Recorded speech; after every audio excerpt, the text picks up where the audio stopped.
Kumagumba manomhlaba zindlondlo ezinhle indlondlo lekhulumayo umntwana ohamba namakhehla sanibonani. Namhlanje ngithi asikhulume ngokuthi isithunywa sesiphakeme. Yes, isithunywa sesiphakeme kade uzama ukusiphakamisa, kade ulwa usiphakamisa isithunywa. Manje sesiphakeme ke sekwenzakalani mase siphakeme isithunywa?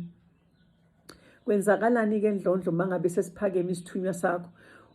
Sifunani kwenzakalani ngoba ukhona omunye umuntu ozothi mina uma sesiphakeme isithunywa ngihleli nje ngilokhu ngilalela noma ngenzani ngiyafuna ukuthi kuqhubekele phambili kodwa ngiboni. Angithi ke yiyo ke leyo nto lesifunayo sithi thina siphakamisa isithunywa. Umuntu nomuntu uyayiphakamisela isithunywa sakhe. Isithunywa nje esakho. Ayibo isithunywa ngiyaphinda ngiyasho esakho isithunywa akusisona esami. Isithunywa mase sesiphakeme isithunywa sifuna ukuthi sikuthume. Ungathi isithunywa sakho siphakeme kodwa isithunywa sakho kuphela u3 months singakuthumanga. Isithunywa siyakuthuma, sikuthume endaweni ezithile. Uma esakho singakuthuma endaweni ezithile siyakukhulisa ke kodwa ngoba usuke aligned nesithunywa sakho, usuke aligned nendlela yakho, usuyibona ukuthi hayi uhambile endleleni. Uma ngabe kuukuthi indlela yakho isihambile imile ke manje bafuna wena ukuthi mawubheke ukuthi njengoba imile indlela yami yini le ngingayenzanga kahle. Mhlawumbe umntwana wesithunywa uke wathunywa kamanzi nesiphethu, wabona amanzi esiphethu, wabona bekubonisa ukuthi hamba okha amanzi esiphethu awuyanga, wabona bekubonisa ukuthi hamba entabeni awuyanga. Baphinde futhi bakubonisa ukuthi hamba esizibeni esithile or else emfuleni okanje awuyanga. Ususiblockhe wena ke manje isithunywa sakho, ususiblockile. Kwesinye isikhathi bakutshela ukuthi lungisa lapha emsamo, silungisele kanje bakubonise awuwenzi. Mhlawumbe bazi bakubonise ngisho umuntu ozokwenzela ukulungisela izinkinga ezikhona ezivimbe wena ukuthi mawuye phambili. Thola ukuthi indlondlo yonke into abakunikeza yona awuyenzi. Ake sithi awuyenzi ngani? Mhlawumbe usebenzela eEastern Cape, wena uhlala kuphi? Uhlala eNewcastle. Ake ngithi ngiyalinganisa. Ubuya after 3 months. Usho ukuthi isithunywa sizokulinda isithunywa silinda u3 months loyo ukuthi uzuphinda ubuye. Yingakho ke kuzohamba kuhambe kufike bakuyekisa umsebenzi bese sithi thina kodwa basicabangeli, basiyekisa umsebenzi ekubeni sidinga izinto eziningi kangaka ukuthi sibalungisele. Yingoba basuke bayabona ukuthi ngalesikhathi bekulinda bethi wena uzoyenza into awuyenzi, kuze ufikelwe inkinga ke manje ukuthi isithunywa sakho sesidubile, sesithule manje, sesilinde wena ngoba phela kushuthi wena isithunywa. Yesu yisithunywa vele kodwa sengisho ukuthi usuwenza isithunywa sakho ukuthi isona efanele sikusebenzele. Isithunywa sakho mangabe sesiphakeme ndlondlo, ngiyakutshela lokho futhi ngiyaphinda ngiyasho kuwe. Isithunywa sakho mase siphakeme sikubonisa izinto ezikude kakhulu, sikubonisa into ezayo kuwe, sikubonise iphupho lakho nje. Ake sithi unephupho, ubone ephusheni kusho umlilo or ubone ephusheni kunjani, mhlawumbe kukhona ulunywa yinja or ubone ephusheni uthi uyahamba uyahlehla ubuyele emuva. Basuke bekukhombisa ke leyo nto leyo isuke isizokwenzeka, not ukuthi kwesinye isikhathi bakubonisa into esiyenzekile.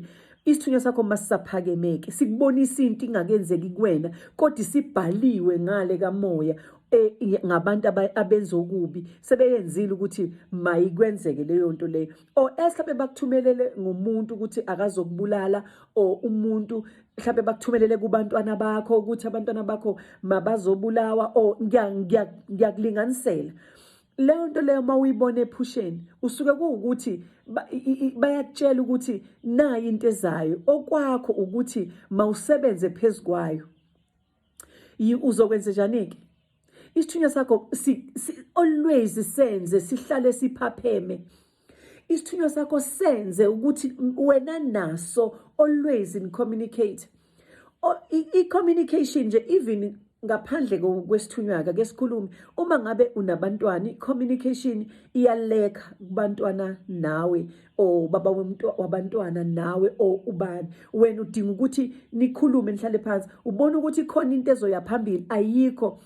When there is lack of communication yonke into iyaleka. So now isithunywa sakho sizokhona ukuthi sidube manje sesikhathele sithi lo muntu lo akenzi kahle ngiyamtshela ukuthi bazokwenza nje kuye uyathula ngiyambonisa ukuthi abantwana bakhe bazolahlaselwa uyathula ngiyabo wenza njani uma ngabe isithunywa sakho sikubonisa lokho senze sibe active always sihlale active sihlale sikhuluma nawe ukuze ungaluzwa izinto ukuze ungatholi usenkingeni mangabe bekubonisa lezo zinto wena kwakho ukuthi mawuguqe ngedolo usho ukuthi sengibonile ukuthi kanje bese ukhuleka ngoba unamandla okukhuleka ukwazi ukuthi leyo nto mayingafiki kuwe leyo nto mayingafiki kubantwana bakho leyo nto mayigcine nje iphelele lapho ingafiki kuwena ingafingeleli kuwena.